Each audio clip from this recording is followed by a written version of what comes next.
at the Esquire IMAX theater, and it's not for one of those brilliant 3D documentaries. You might already hear him in the background. R2-D2 is among the people here for the premiere of Star Wars: The Last Jedi. And they are obviously excited.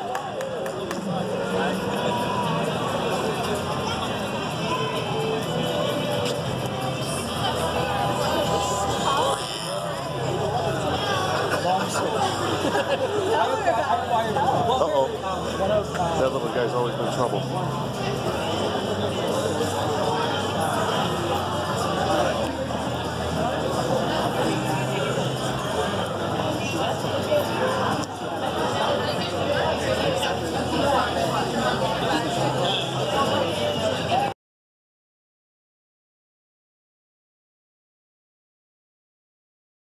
We're with Hannah and Tony from Sacramento. We're outside the Esquire IMAX theater. They just came out from the very first screening of Star Wars: The Last Jedi. Princess Hannah, ladies first.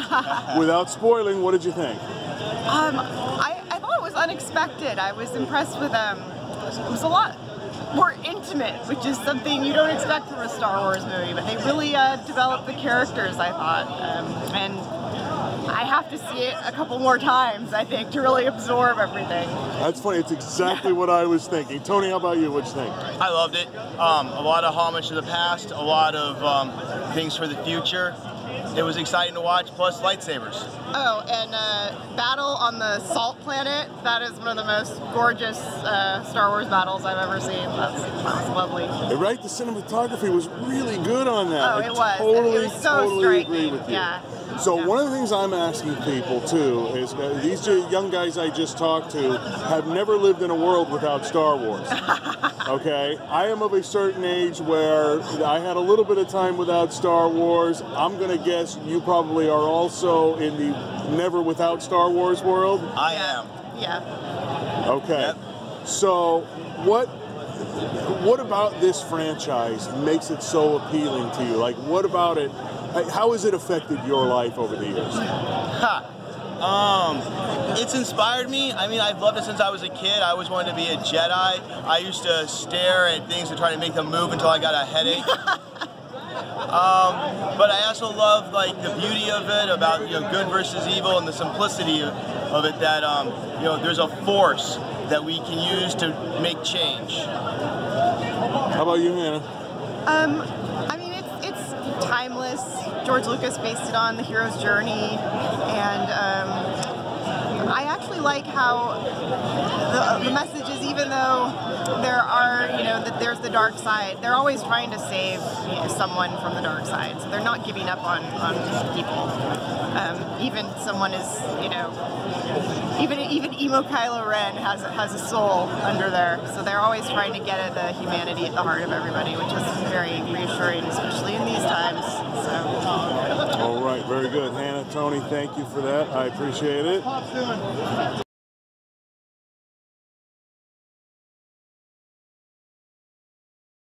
All right, this is Carol. She just came out. Kind of obvious that she is a Star Wars fan because she has the Star Wars flashing Mickey ears, which are awfully cool. You got those at Disneyland? I did.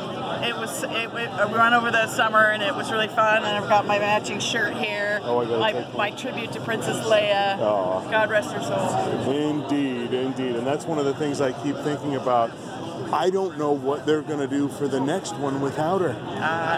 They didn't finish it up in this movie, so they'll have to tie it off in the next one. Somehow, some way, I don't know. So what did you think? Without spoiling. Oh my gosh, it was 2.5 hours that felt like 15 minutes. I mean, it was I was 12 when the first movie came out, so I'm right at that right age. So I've had 40 years of Luke Skywalker and Han Solo and Princess Leia, and I mean, this was truly just an emotional, wonderful ride, really well written and directed.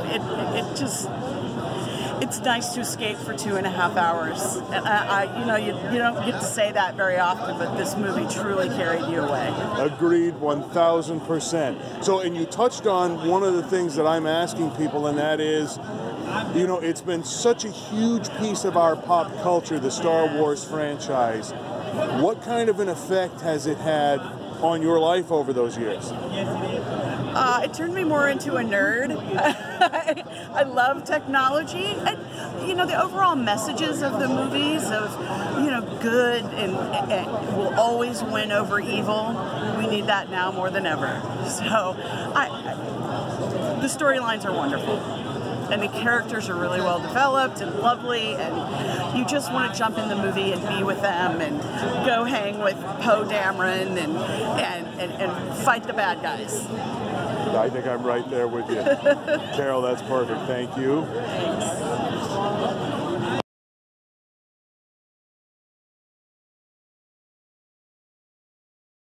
This is Yolanda from Sacramento. So excited. She's also just coming out of The Last Jedi, the first screening. What'd you think? I thought it was excellent. I love the fact that they had women being in charge and women heroes and older women being, in charge of. I'm not going to give it up because other people need to see it. Yeah, no spoilers. It was a great movie. Just everything I thought it would be. Now, longest one of the franchise. Did it feel long? No, it didn't. No, not to me, but I saw the first one when it came out in the 70s, so yes. As you say, you don't look quite old enough. No, but so you have lived in a world where there was no Star Wars, and then there was Star Wars. This is such a huge phenomenon. What is it? How is it? What has it meant to your life? It brings, every time I watch one, it just brings hope. It's always a hopeful future. That's what it's so, and it's hard to put into words, but especially after I just watched one.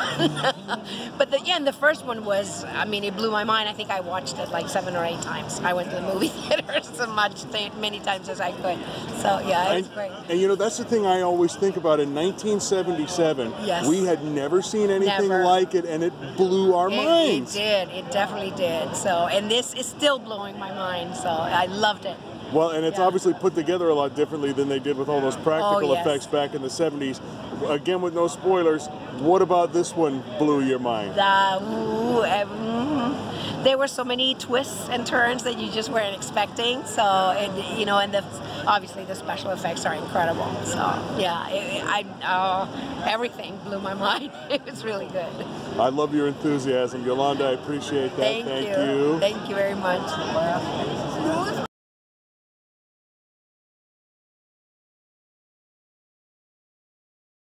We're with Vic. Vic, where are you from? From Sacramento. So right here in town. All right, so you just came from the very first screening of The Last Jedi. No spoilers, what did you think? It was good. It was just exactly like Star Wars felt like how they brought it back from JJ, sorry.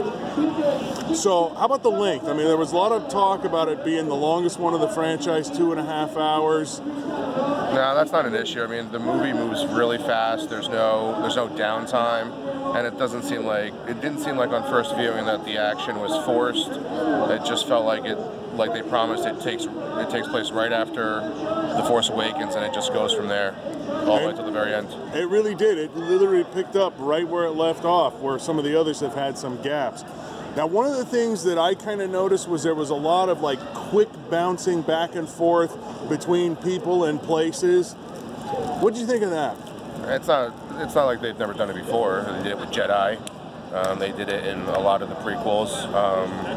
Episode 1, Episode 3, just air, ground, and space. They've done it so many times, so that's not much of an issue for this one. Okay, I'm assuming you've been watching Star Wars stuff all your life. Yeah. What is it about this franchise that draws you in and keeps you coming back? The mythology about light and dark, about how there's always hope, especially in this one. No spoilers, but this whole movie is based on hope, which is kind of funny since, in '77 it was called A New Hope, and this one was just drilled into your head that this movie is all about hope. Yeah, and I don't think it's a spoiler to say that, because it's happened in other films too, that a lot of these themes continue to carry through the franchise. Yeah, exactly. There's